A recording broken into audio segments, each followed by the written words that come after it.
Olá, meu nome é Leonardo e a aula de hoje vai ser sobre arquitetura pipes e filtros.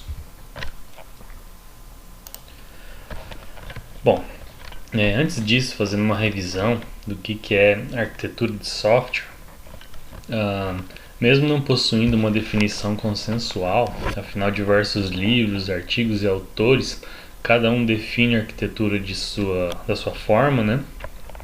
A gente consegue basicamente fazer uma definição geral do que é uma arquitetura de software, né? Basicamente ela é definida com as suas estruturas, que são compostas de elementos de software e propriedades externamente visíveis desses componentes e os seus relacionamentos, né? E no caso, uma arquitetura de um sistema ela é feita por profissionais com bastante experiência, né? Dificilmente vai ser alguém com pouca experiência, afinal você vai ser o arquiteto do software, você vai definir qual vai ser a arquitetura e como ela vai funcionar. Então, obviamente, precisa de alguém com bastante experiência para fazer isso, né? Normalmente vai ter esse profissional já vai ter feito vários tipos de projetos, já vai ter conhecimento de diversos padrões de arquitetura, né? Também não adianta você só conhecer uma arquitetura e utilizá-la para tudo. Cada arquitetura tem tem as suas características, se adaptam melhor a um tipo de problema. Então, se conhecendo vários tipos é fundamental para você ser um bom arquiteto de software. E também a troca de experiência com outros profissionais, né, e programadores da área também é importante. Afinal, um bom diálogo com a equipe sempre é bom, né? Ninguém é dono da verdade, então é sempre bom ter um bom diálogo para definir uma arquitetura de software. No caso, tem algumas questões bem importantes quando você está definindo qual que vai ser a sua arquitetura que você vai utilizar no seu sistema, né? Por exemplo, qual plataforma a gente vai utilizar no sistema, quais vão ser as formas de persistência que serão adotadas, né? Lembrando que persistência tem a ver com banco de dados, qual banco de dados você vai utilizar e assim por diante. Como faremos para integrar os componentes, como que eles vão se conectar, como que vai ser a implantação no cliente, né? Qual infraestrutura o cliente tem disponível. Não adianta a gente fazer uma arquitetura que é um transformer, né? Mas o cliente não tem tecnologia para usar, né? Então são questões fundamentais que tem que levar em consideração quando você está planejando uma arquitetura de software. Também devemos documentar essa arquitetura, né? Os elementos e suas conexões, prioridades, requisitos, a razão da arquitetura que você escolheu, né? Por que você escolheu essa arquitetura, mapeamento das tecnologias utilizadas, etc. Essa documentação ela é importante para que a gente possa explicar por que foi escolhida essa arquitetura, né? Escolhi porque sim. Não existe isso, sempre tem um motivo, né? Também ajuda no entendimento dessa arquitetura e também pode abrir para discussões sobre melhorias ou até mesmo alterações da arquitetura, né? Bom, a arquitetura que a gente vai ver hoje, o nome delas é Pipes e Filtros, né? Ou no inglês Pipes and Filters. Basicamente, é um estilo de arquitetura composto por uma cadeia de elementos de processamento, que são esses bloquinhos verdes aqui, dispostos de tal forma que a saída de cada elemento é a entrada do próximo, ou seja, a saída desse retângulo verde aqui vai entrar no próximo retângulo verde, ou seja, vai dar uma resposta aqui desse filtro, vai ir para o próximo filtro. E essa flechinha, que é onde vai se transitar essas respostas, né, saídas e entradas, eles são chamados de pipes, né, ou canos em português. No caso, pipes e filtros é considerado uma rede pela qual os dados fluem de uma extremidade, né, origem e destino, né, e o fluxo de dados se dá através de pipes ou canos, e os dados sofrem transformações quando processados pelos filtros, né, ou seja, você vai utilizar os filtros para fazer algum processamento, alguma transformação nos dados, alguma conta, vai fazer alguma coisa que vai gerar uma resposta que vai ser levada para o próximo filtro. Também vai fazer de novo algum processamento, alguma coisa que vai para o próximo filtro até chegar no resultado final e assim por diante, né?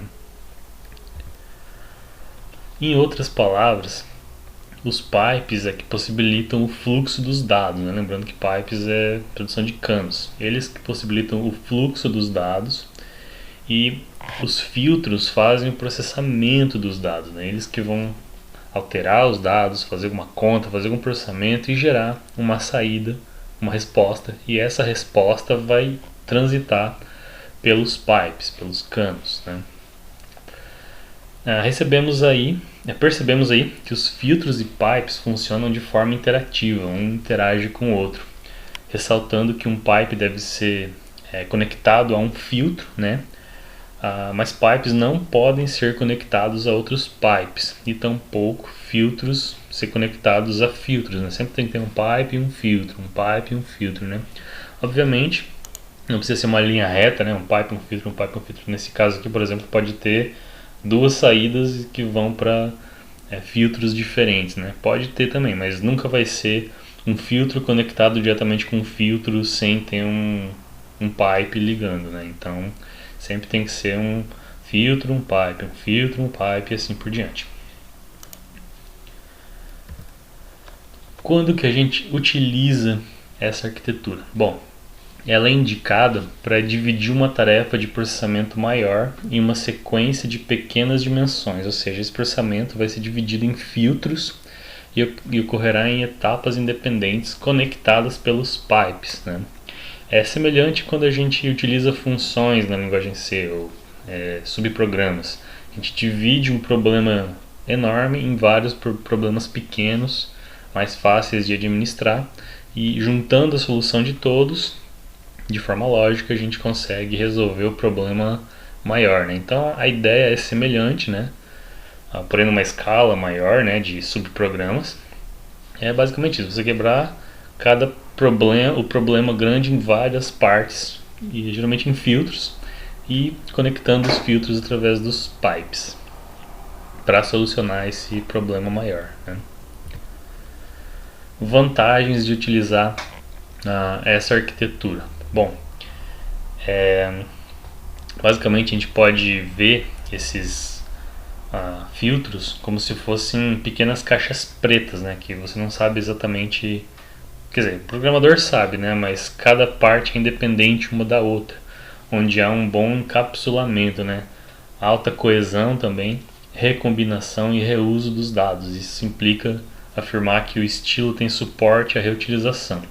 Lembrando que encapsulamento é um conceito de programação orientada a objetos que liga os dados e funções. E o encapsulamento ele mantém ambos seguros de interferência externa e de má utilização. E no caso, o encapsulamento de dados ele leva ao importante conceito de orientação a objetos de ocultação dos dados, tornando a informação privada apenas a quem possui. Traduzindo, né? Basicamente, cada filtro vai ser independente um do outro, né? Cada um fazendo o seu trabalho. E se eu precisar, por acaso, modificar algum filtro, alguma parte do sistema, eu simplesmente modifico o filtro específico. Eu não vou ter que modificar o sistema todo caso ele não tivesse um encapsulamento bem feito, né? Então o sistema fica dividido em várias partes, cada uma independente umas das outras. Então é mais fácil para fazer manutenção. Eu não preciso alterar todo o sistema se eu precisar modificar alguma coisa. Só modifico de fato o que precisa ser alterado, porque cada um está bem dividido, né? Essa é uma das vantagens do pipes e filtros. Aqui tem um exemplo de como que seria implementado um compilador utilizando pipes e filtros. Lembrando, o compilador a gente utiliza em todas as linguagens de programação, que é basicamente você programa em C, por exemplo. Você vai lá, faz o código, compila, ele vai ver se o código tem algum erro e daí ele vai transformar o seu código para assembly ou para binário, vai transformar em algum outro código, né? Então basicamente é isso que um compilador faz, né? Primeiro ele faz análise léxica, análise sintática, análise semântica. Essas três análises juntas é que fazem ver se tem algum erro de código, se você utilizou uma variável e esqueceu de declarar.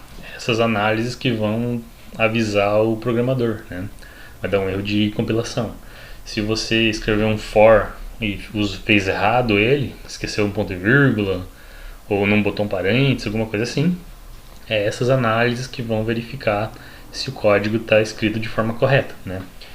Feita essa análise, vai ser feita uma otimização, né? Principalmente os compiladores mais antigos, como por exemplo da linguagem C, foi feito nos anos 70, né? Essa linguagem, então tinha uma preocupação enorme com a otimização, né?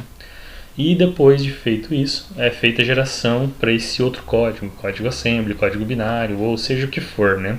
Então, assim que poderia ser feito um compilador utilizando arquitetura pipes e filtros, sempre dividindo em filtros, né? Cada um fazendo seu trabalho e passando uma resposta para o filtro seguinte através de um pipe. Como que a gente implementaria uma arquitetura pipe e filtro, né? Tem 5 etapas, né? A primeira delas é dividir a tarefa do sistema em uma sequência de estágios de processamento.